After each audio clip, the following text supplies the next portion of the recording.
Olá, gente! Eu sou a professora Cristiane e tô aqui para passar para vocês hoje o conteúdo sobre sistema excretor que tá na unidade 34 da apostila de primeiro bimestre de vocês. Tudo bem? Vamos lá? A gente vai tratar do sistema excretor, tá? Na unidade 34 de vocês, a partir da página 2 e 3. Esse sistema excretor produzindo as excretas nitrogenadas, que vão ser filtradas do sangue. Essas excretas vão constituir a urina, que vai ser eliminado por esse sistema excretor. Tudo bem? Essas excretas, que são o resultado do metabolismo das células, elas podem ser de 3 tipos: a amônia, a ureia e o ácido úrico. Essa amônia, a primeira das excretas nitrogenadas, é um tipo de excreta altamente tóxica, a ureia medianamente tóxica e o ácido úrico pouco tóxico. Então, está numa ordem aí decrescente de toxicidade. Tudo bem? As excretas que são mais tóxicas, elas precisam ser diluídas em mais água. Então, ela se torna muito solúvel. A excreta que é menos tóxica, ela não precisa ser diluída em uma quantidade tão grande de água, tá? E é por isso que os animais diferentes vão ter tipos de excretas nitrogenadas diferentes, principalmente de acordo com a disponibilidade da água que eles têm para eles. Por isso que quem produz amônia são os seres aquáticos. Olha aí, ó, os amoniotélicos, né, que produzem a amônia, são os poríferos e quinidários. Poríferos, a esponja do mar, e os quinidários, tipo a anêmona, tipo a caravela do mar. Essa amônia, ainda que ela seja altamente tóxica, para esses seres vivos que ela produz, não tem problema, porque eles estão em ambiente aquático, eles conseguem dissolver essa amônia em uma grande quantidade de água. A água está disponível ali o tempo inteiro para eles, porque eles são animais aquáticos. Tudo bem? A ureia, por ser um pouquinho menos tóxica que a amônia, ela também tem uma solubilidade um pouco menor. Ela precisa ser solubilizada em uma quantidade um pouquinho menor de água, tá? Os seres que produzem a ureia são chamados de animais ureotélicos e é o exemplo dos anelídeos terrestres, como a minhoca, e os mamíferos, tá? E ainda temos o ácido úrico, que é pouco tóxico, né? Como ele quase não é tóxico, ele quase não precisa ser dissolvido em água, ele pode ser concentrado, que ainda assim não faz mal para o ser vivo. E aí, os animais que produzem ácido úrico são os animais uricotélicos, como as aves, répteis e insetos. Trouxe essa imagem aí para vocês das excretas nitrogenadas, os animais aquáticos produzindo NH3, que é essa amônia, são chamados animais amoniotélicos. Os mamíferos, anfíbios, os tubarões e alguns peixes ósseos produzindo ureia, que são os animais ureotélicos. As aves, insetos, répteis e gastrópodes produzindo ácido úrico, são chamados de uricotélicos. Onde é produzida essas excretas nitrogenadas? A partir das proteínas, que são metabolizadas em aminoácidos, né? E esses aminoácidos são metabolizados, quebrados ainda mais, em amina, no grupo amina. Então, a gente tem aí a produção dessa amina formando essas excretas nitrogenadas aí. Os componentes do sistema excretor, nós temos 2 rins, né, um de cada lado do organismo, um do lado direito, outro do lado esquerdo. Nessa parte dos rins, o sangue é filtrado, e aí a gente vai ver como acontece essa filtração. Dos rins, passa por 2 ureteres, né, esse amarelinho aqui do lado, são os tubos que trazem essa urina que está sendo formada para a bexiga. A bexiga vai armazenar essa urina e ainda tem a uretra, que conduz a urina para o meio externo. Aí, falando especificamente dos rins, está lá na página 4 de vocês. Os rins, eles possuem, eles estão na parte dorsal, né, do abdômen, um de cada lado da coluna. Existem 3 regiões: o córtex, que fica na periferia, a medula internamente e uma concavidade que é o hilo. Então, o córtex é a região externa, a medula é a região interna e o hilo é essa concavidade aqui, onde se insere a veia renal, a artéria e a veia. No córtex, na parte externa, né, na superfície, e na medula, na parte interna, existem os néfrons, que são as unidades funcionais dos rins, tá? E aí são as unidades que fazem o rim funcionar, que dão essa importância para o rim. E aí a gente vai ver especificamente como que esse néfron age, tá? Como que ele faz a filtração desse rim. Porque é a partir da presença dos néfrons que o rim tem a sua função, tá? Tem milhões e milhões desses néfrons dentro de cada um dos rins que dão essa funcionalidade para o rim aí. No hilo, nessa parte aqui, né, nessa concavidade, tem a presença da artéria e da veia renal. A artéria renal é uma ramificação da aorta e transporta o sangue para ser purificado, e o sangue drenado sai do rim pela veia renal. Então, o sangue entra para ser filtrado pela artéria renal, e depois que ele é filtrado, o sangue sai pela veia renal. Falando agora sobre as vias urinárias, página 4. Os ureteres, eles são dois tubos, né, finos e compridos, cerca de 20 centímetros, e vão levar a urina para a bexiga. Essa urina que acabou de ser, esse filtrado, né, que acabou de ser tirado do sangue, forma a urina no rim, e do rim vai ser levado para ser armazenado na bexiga. Tudo bem?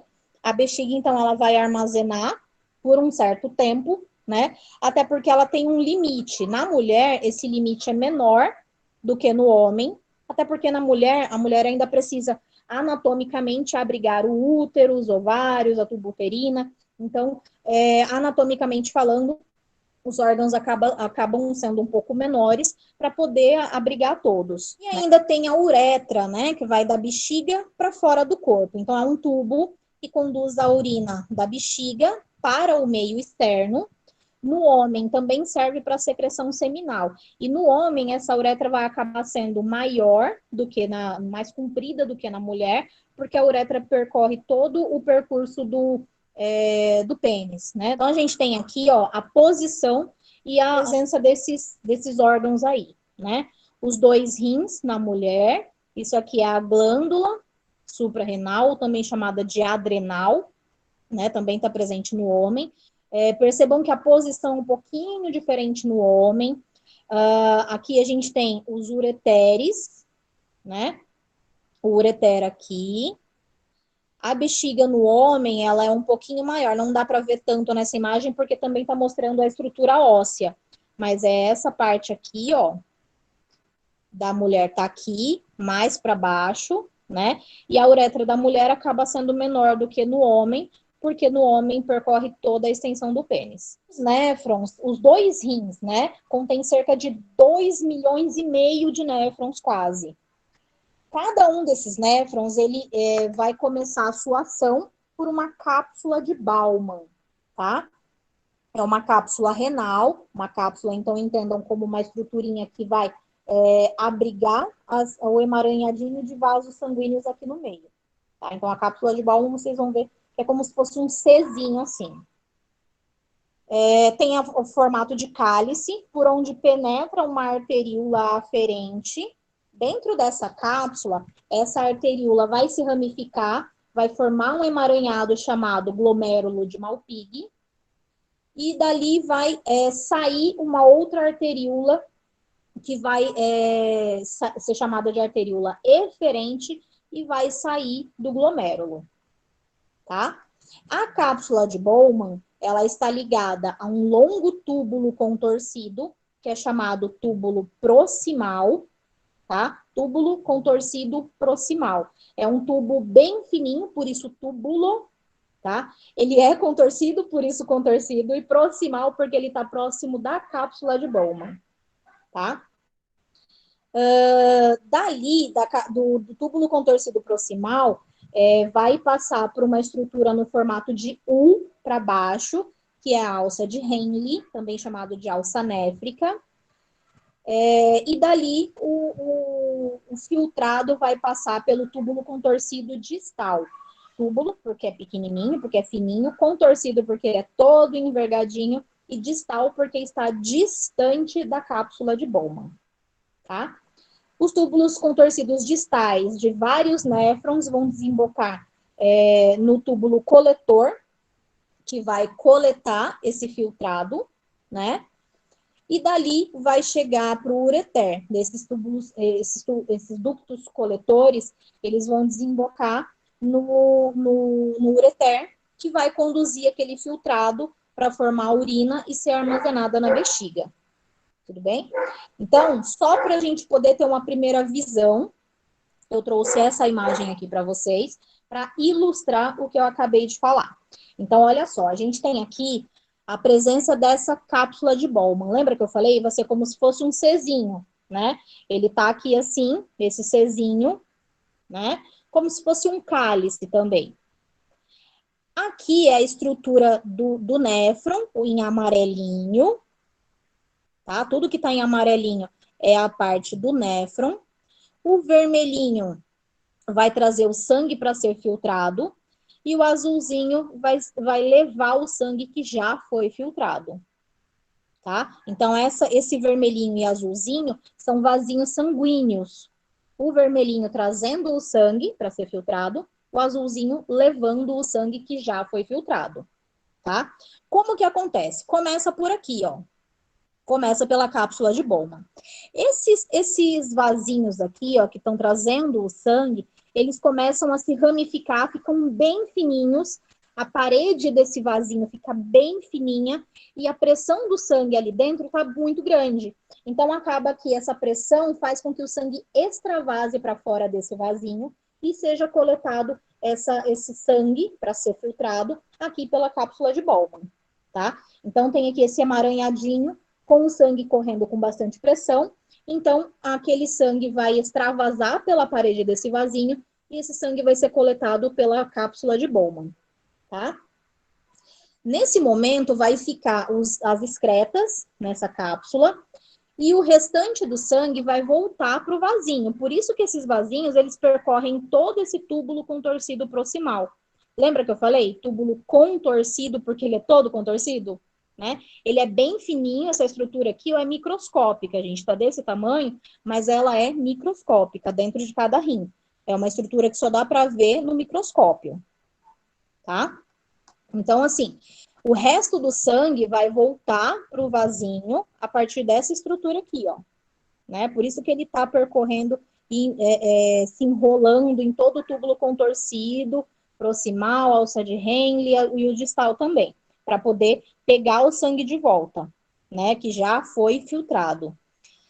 Aí, essas excretas que acabaram de ser pegas daqui, vai passar pelo túbulo contorcido proximal, é esse aqui. Essas excretas vão descer pela alça de Henle, certo? Aqui vai subir e vai começar a sair o sangue que já foi filtrado, por isso que ele começa a ficar azulzinho, tá? Então, nessa parte do túbulo contorcido distal, porque já está mais distante da cápsula de Bowman, já vai ser levado o sangue de volta para o vasinho para ele sair do néfron, tá? E a excreta ficou aqui no meio, vai ser coletado pelo ducto coletor, e aqui dentro, então, já está passando a urina que está sendo formada. Esse ducto coletor vai cair no ureter, vai juntar com aqueles outros milhões de ductos coletores de cada um dos milhões de néfrons, vai juntar no ureter, que vai levar essa urina para ser armazenada na bexiga. Formação da urina. Então, saindo daquele néfron, a urina está sendo formada, né? E vai ser armazenada na bexiga. Agora, o que eu mostrei para vocês nessa imagem anterior foi a estrutura anatômica, basicamente, né?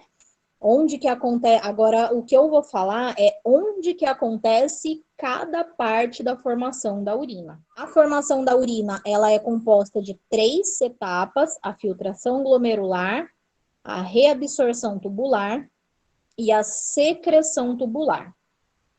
A parte da filtração glomerular, olha o nome, glomerular. Então, o sangue chega no glomérulo. O glomérulo de Malpighi era aquele emaranhadinho esse emaranhadinho aqui de vasos, né? Que está dentro da cápsula de Bowman. O sangue chega aqui com uma grande pressão, extravasa pela parede da arteríola e é coletado pela cápsula de Bowman. Lembra que eu falei? Tem a cápsula de Bowman aqui, esses vasinhos são bem fininhos e o sangue aqui dentro está com uma grande pressão. Então, o sangue acaba extravasando e é coletado aqui por essa cápsula de Bowman, tá? Então, o que está sendo coletado nesse glomérulo, desse glomérulo de Malpighi, forma o filtrado glomerular. Coletou esse sangue, vai fazer a filtração, né? Vai retirar essas excretas e o restante do sangue, ele vai ser reabsorvido, né? Ele vai sair do néfron. Então, vai acontecer essa parte de reabsorção tubular.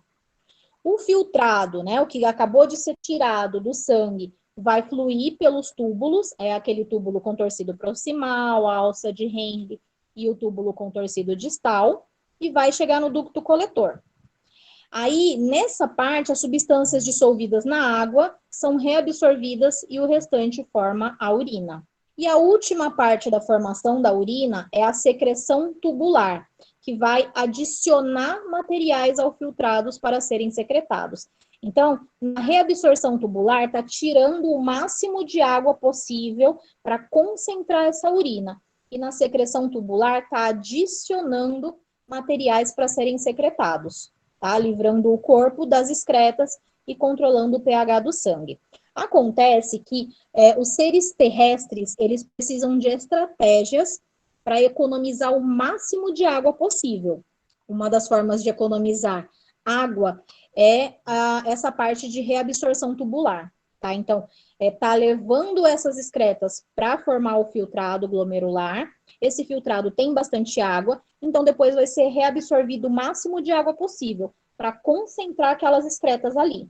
Então, a urina que for formada no final, ela vai ser o mais concentrada possível para economizar água para aquele organismo. E aqui, ó, para a gente poder identificar essas três partes que eu falei para vocês, tá? Então, a imagem desse néfron aqui, ó, tá só um pouco mais simplificada do que essa, tá? Mas tem as mesmas estruturas, ó. Aqui a gente tem o glomérulo de Malpighi, em volta tem a cápsula de Bowman, né? E nessa região aqui, ó, é que acontece a filtração, ó, o F de filtração, tá aqui, tá? Então, o sangue, a filtração vai do sangue para o lúmen. O sangue vai do vasinho, do glomérulo de Malpighi, para o lúmen. O lúmen é esse espaço no meio da cápsula de Bowman e do túbulo contorcido. É o espaço que tem ali no meio, tá? Ainda que ele seja fininho, é o espaço que está sendo, por onde vai ir esse filtrado, tá? No túbulo contorcido proximal e no túbulo contorcido distal, acontecem aquelas outras duas partes da formação da urina, que é a reabsorção e a secreção. A reabsorção é reabsorção de água, então tá tirando água do lúmen, da estrutura do néfron, e tá levando de volta para o sangue. Então, ó, nesse sentido. E a secreção tá adicionando mais excretas no túbulo contorcido, tá? Tanto o proximal quanto o distal. Então, por isso que a direção da secreção é do sangue para o lúmen, do sangue para dentro do néfron. Vai passar nessa parte aqui da alça de Henle, acontece só a reabsorção de água, que vai de volta para o sangue, né? Depois que reabsorveu o máximo de água possível, depois que o sangue jogou aqui nesse filtrado o máximo de secreção que ele tinha também, né? Vai formar a urina. Essa urina vai ser coletada pelo ducto coletor. E aqui, ó, esse Ezinho é da excreção, tá? A excreção do quê? Da urina. Essa urina vai para a bexiga e da bexiga vai para o meio externo. A ureogênese é a formação final da urina. As células, os aminoácidos que não foram usados, eles são metabolizados para gerar energia. E aí, durante esse processo de geração de energia, existe a perda de um grupo amina, né? Essa amina vai se juntar com outras moléculas de amina, vai formar a amônia. Essa amônia, ela é tóxica. Lembra que a gente tinha visto os 3 tipos de excretas nitrogenadas? A amônia, o ácido úrico e a ureia, né? A amônia é o mais tóxico de todos, então ela não pode permanecer no formato de amônia no corpo humano. Então ela vai ser transportada para o fígado para se transformar em ureia. A ureia era aquela que tem a toxicidade mediana, né? E aí sim ela pode ser eliminada junto com a urina, porque também vai poder ser um pouquinho mais concentrada, que ainda assim não se torna tóxica. A gente tem aqui, ó, as proteínas que a gente adquire na dieta, né, a partir das carnes. Quando a gente metaboliza essa proteína, ela é quebrada em várias moléculas, essa proteína é quebrada em várias moléculas de aminoácido. Esses aminoácidos também são produzidos de maneira endógena no nosso corpo, tá? Esses aminoácidos, eles são quebrados de novo, né, para formar os compostos nitrogenados, e eles formam esse grupo amina. Essa amina, ela vai se juntar numa cadeia carbônica com outros grupos amina, vai formar a amônia, e essa amônia, ela não pode ser, não pode se manter no formato de amônia porque ela é tóxica. Então, ela vai lá para o fígado para se transformar em ureia, e daí sim, da ureia, ela é eliminada para fora do corpo. Controle hormonal. Nós temos principalmente 3 hormônios que fazem esse mecanismo de reabsorção renal. Então, o mecanismo de reabsorção renal é controlado pela ação de 2 hormônios. O primeiro é a angiotensina 2, que é produzida no fígado, e essa angiotensina 2, ela age de 3 maneiras, tá? Primeiro, ela vai estimular a secreção da aldosterona pelo córtex adrenal. O córtex é uma região da glândula adrenal, que fica aquela glândula amarelinha que fica acima do rim. Essa glândula vai provocar o aumento da retenção de sódio e indiretamente de água, e aumenta o volume sanguíneo, restaura a pressão sanguínea também. A segunda ação da angiotensina 2 é porque ela estimula a liberação de ADH para a reabsorção de água, tá? Esse ADH é o hormônio antidiurético, que é liberado pela neurohipófise. Esse hormônio ADH, ele determina a reabsorção de água nos rins. Então, aumenta o volume sanguíneo, restaura a pressão sanguínea e torna menor o volume urinário. Lembra que eu falei que os organismos terrestres têm que ter alguma forma de economizar o máximo de água possível?